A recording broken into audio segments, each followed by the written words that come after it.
Good morning to you all. Welcome back to the Namaste Village session here on this beautiful Friday morning. Another week is coming to a close.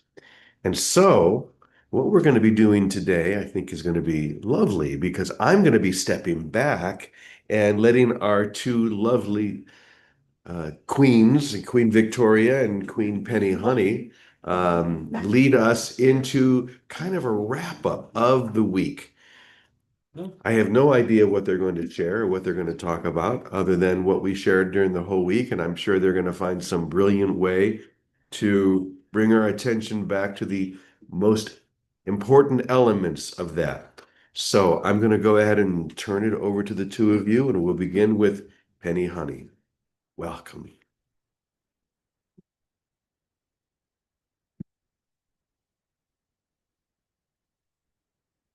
So let me manage your expectations after that. What a week. I hear myself say that often. What a week. Think about it this way.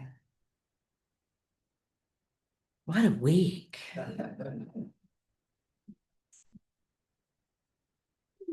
So I go through the messages, the sessions, and I'm just finding this. I was actually just doing this for my own entertainment, and I would kind of summarize the entire week as we would move into this part of the week. Because, of course, we do sessions Monday through Friday. And I was thinking, well, what's this week's theme?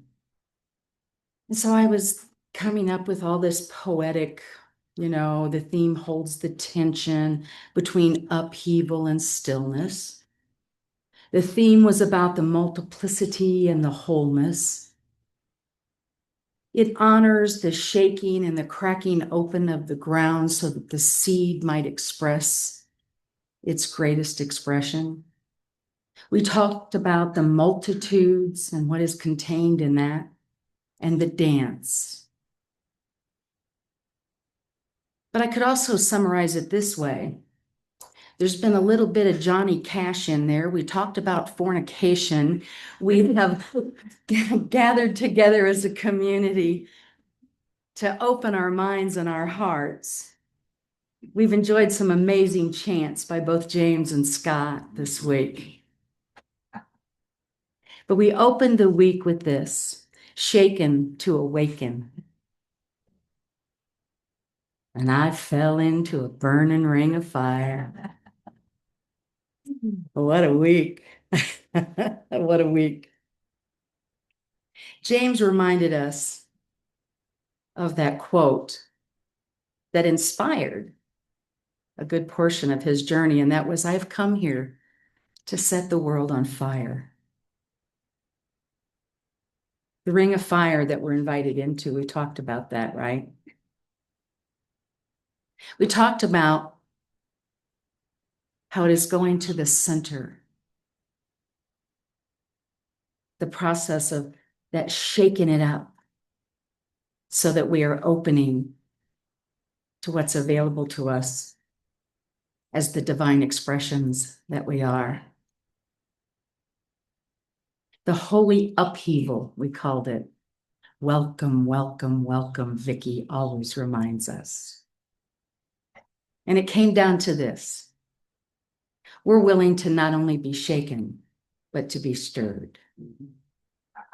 We're going to live our lives in a way that the fire is not seen as destruction, but it's consecration of who we already are. The shaking isn't a chaos. It's an initiation. It's like that seed that has to pop open to grow. We invite ourselves into this ring of fire, this ring of transformation. And aren't we the lucky ones that we get to come together like this 5 days a week to remind each other, I'm going to shake you up. I'm going to shake you up and remind you of the divine being that you are. And I'm going to hold you accountable to take that into the world.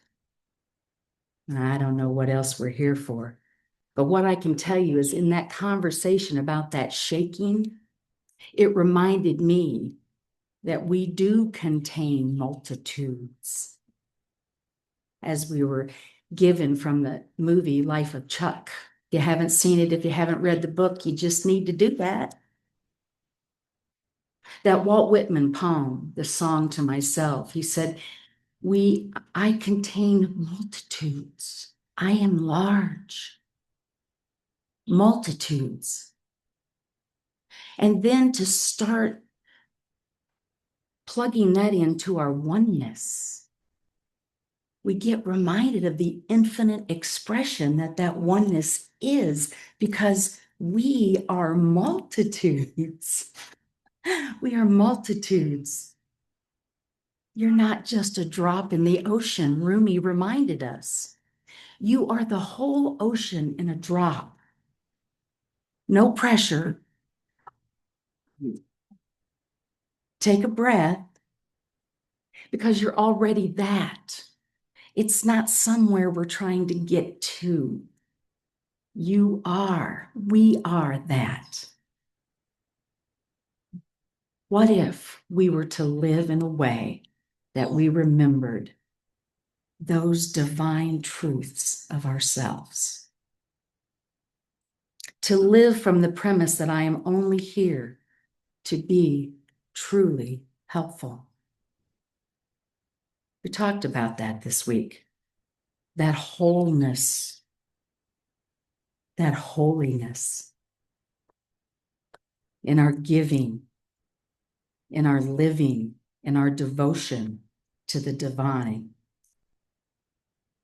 We talked about not holding back. We talked about holy forward. And James reminded us of the bhakti yoga, that path of loving devotion toward the divine. Where in your life are you making time for that?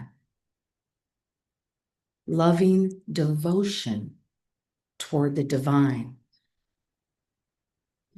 where we are aware that we are one with all that is. And we say it every day, I notice. Tell me where that lands for you in your life.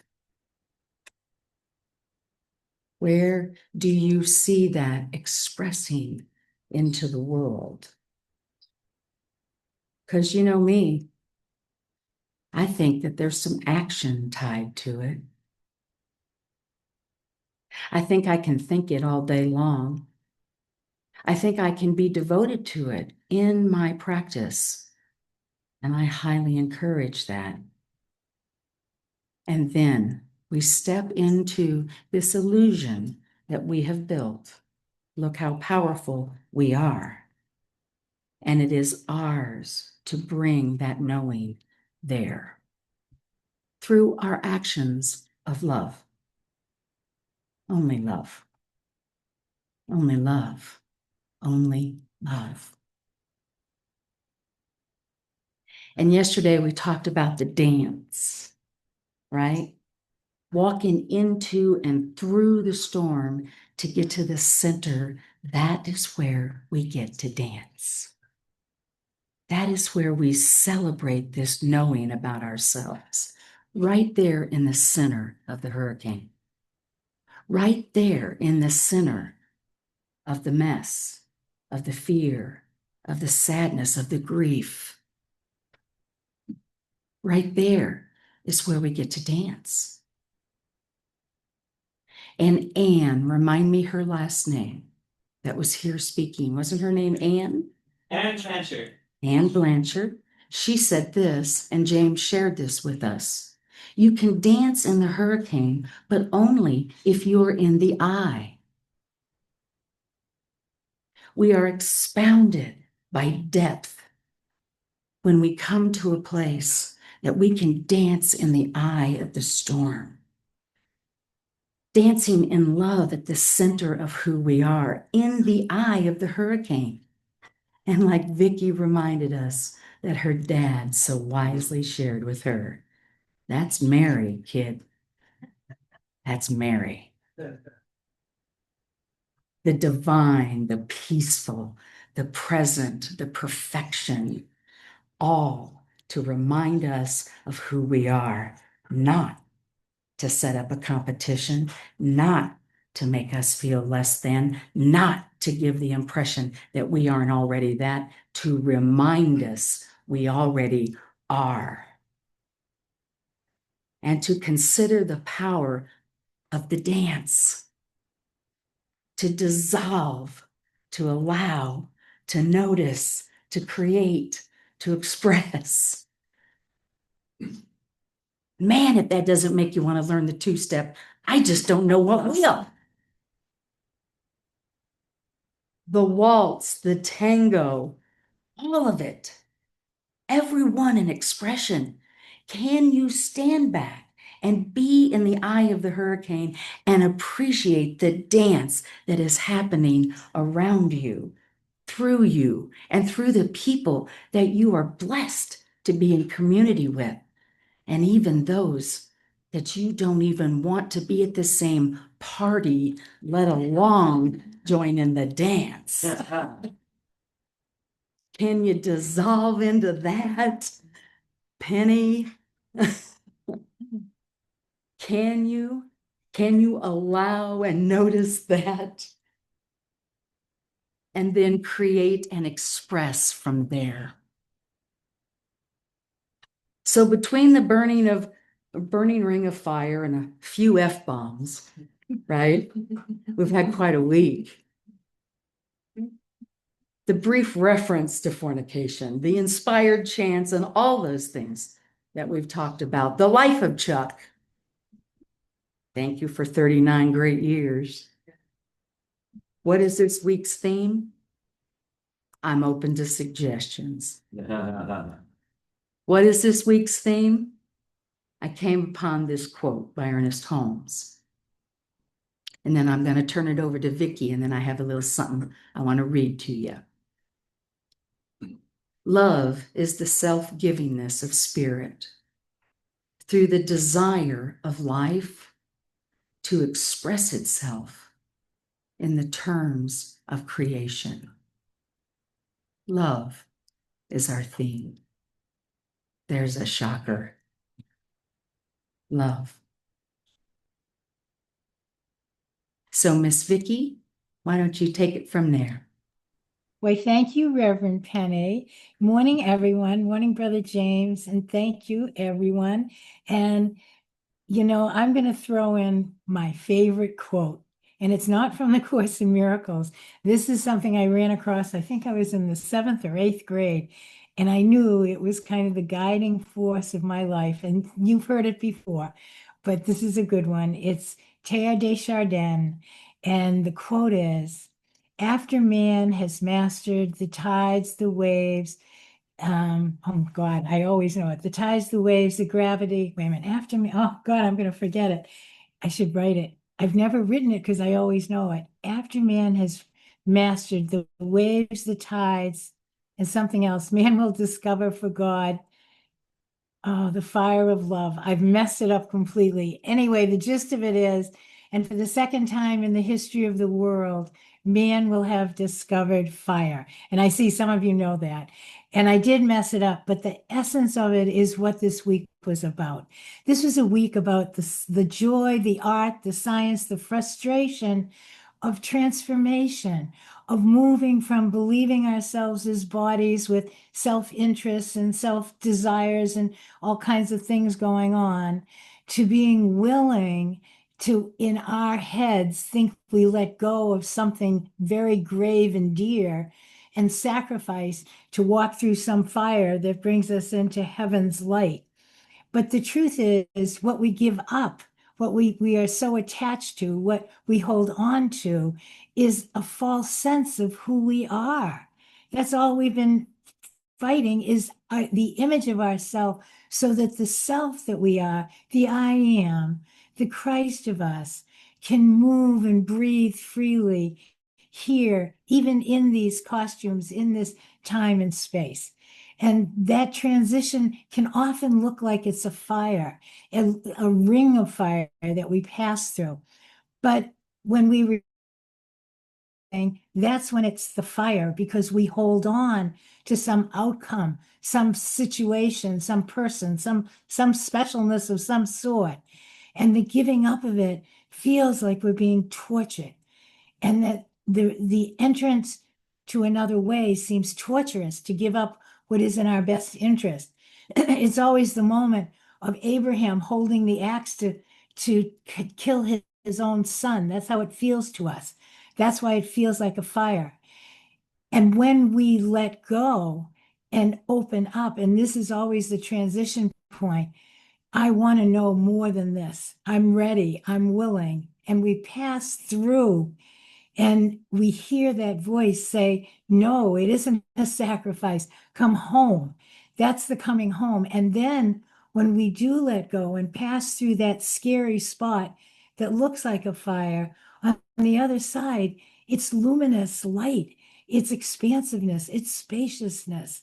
And that's where we find ourselves part of the all. Like Penny says, we're not the drop, we're the all of the ocean. In fact, Prem sent out a great cartoon this week, and he sends out cartoons because he knows we've got to remember to laugh, since we enter this thing always crying and holding on with resistance to everything we think makes us safe. And in the cartoon, there's one big being, kind of a blob of a being, pushing through the earth. So underneath the earth is the one being. And as it's pushing through the earth, you see these little, almost looks like fingers, little beings, you and I in bodies, thinking that this is what we are. We're just these little bodies. But what we are is it's the kind of blob underneath that's the all. We are the all. And when we fall into that, that's the Mary spot, the I am spot, and we can get to it by fire or by grace. You want to resist and hold on to your desires. You want to hold on to blame. You want to hold on to anything that isn't love. It's that simple. And it's going to always look like a ring of fire, because it looks like we're sacrificing. We can do it that way, and we'll be willing to let go. And we do get annihilated. Our desires, our rush to go here, to go there, all those things have to fall away if we're going to look at it this way. The other way to look at it, that's by fire. So I'm a a commercial for grace. The other way is you can just rest where you are. Rest into what is in this present moment. Rest, and the only request that comes when we rest, compassion comes.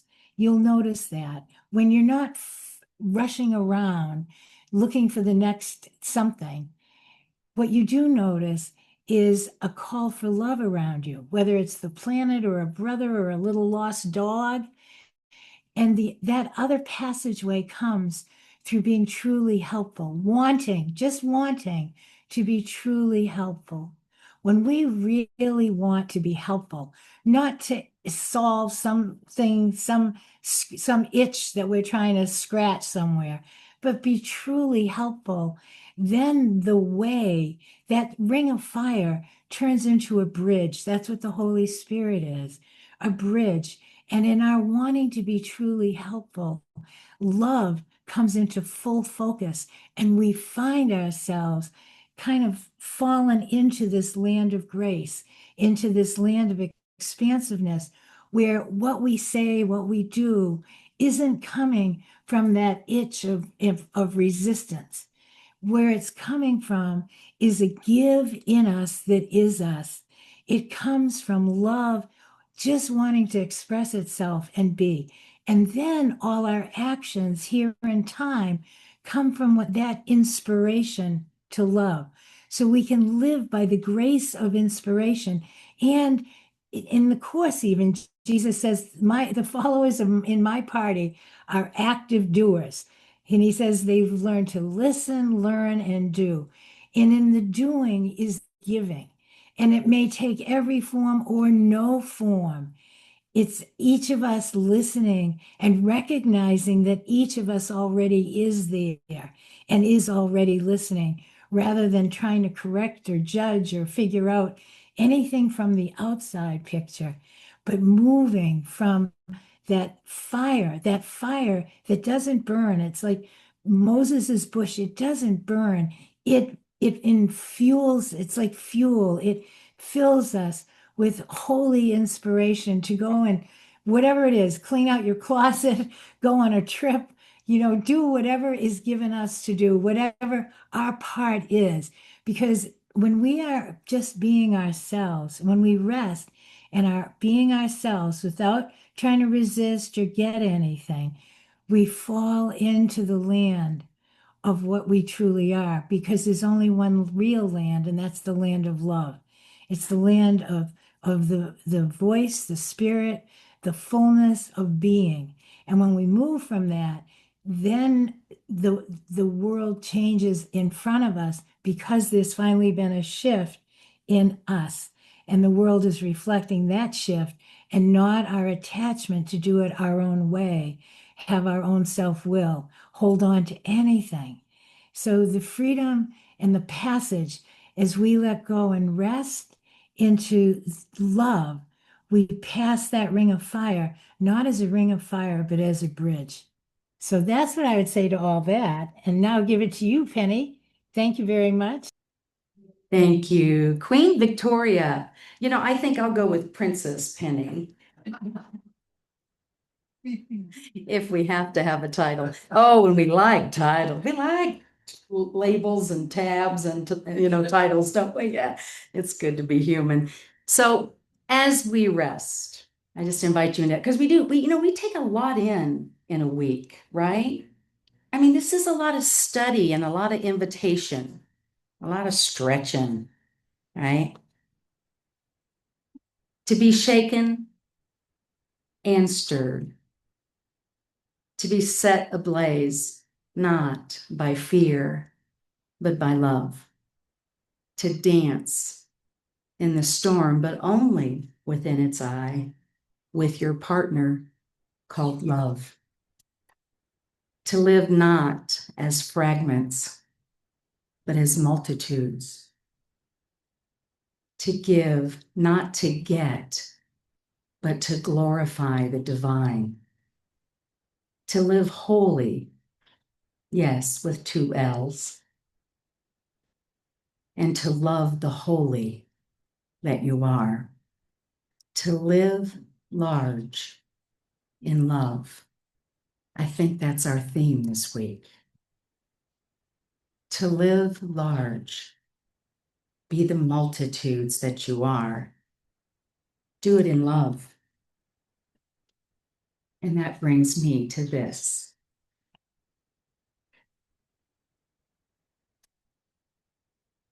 This day is God's day.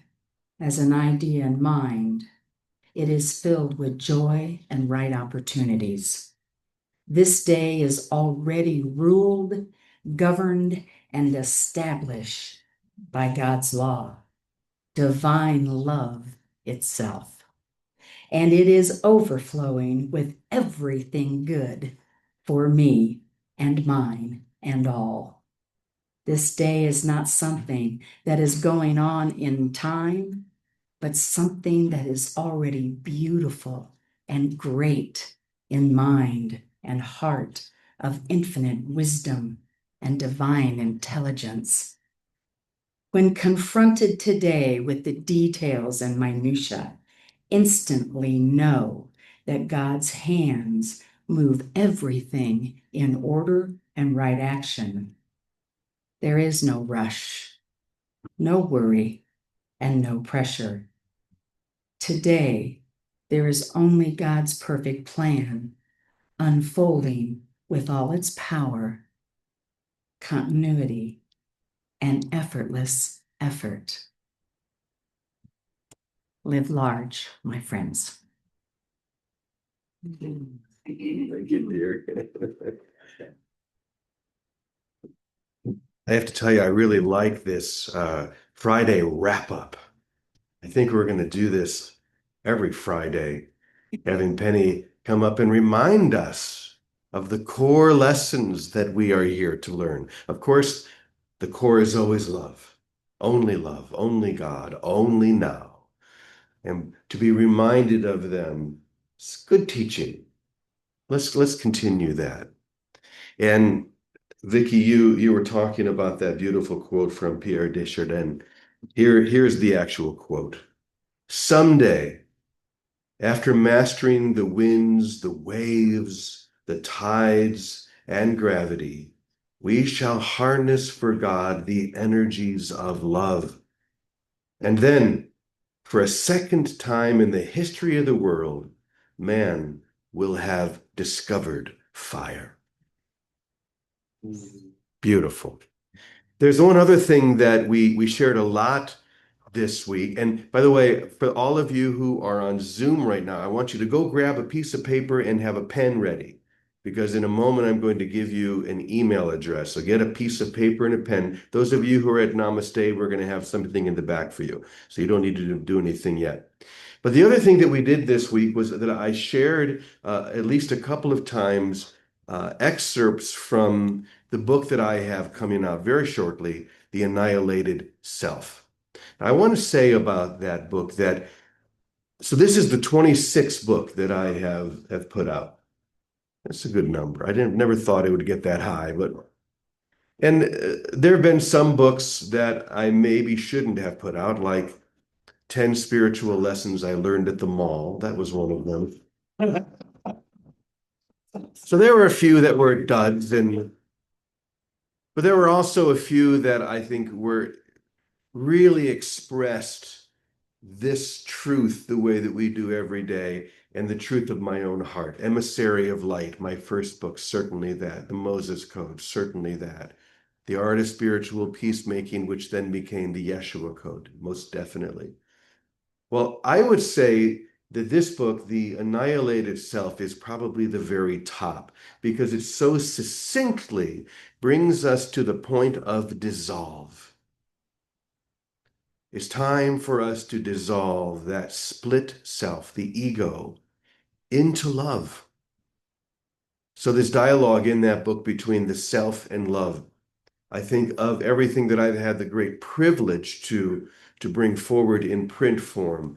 I think this book, The Annihilated Self, is maybe the most important. So because of that, it comes out on Amazon in about a week and a half. But before that, what I want to do is to give each and every single one of you and you a free copy.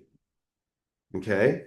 Here's what you need to do. For those of you who are on Zoom or watching this on YouTube, what I want you to do is to send an email to, here's what you should write down, James Twyman, Twyman, 33 at gmail.com. Now, for those of you who are at Namaste Village, there's going to be a sign-up sheet in the back. I want you to go back there and sign your name. And I'm hoping everyone will do this.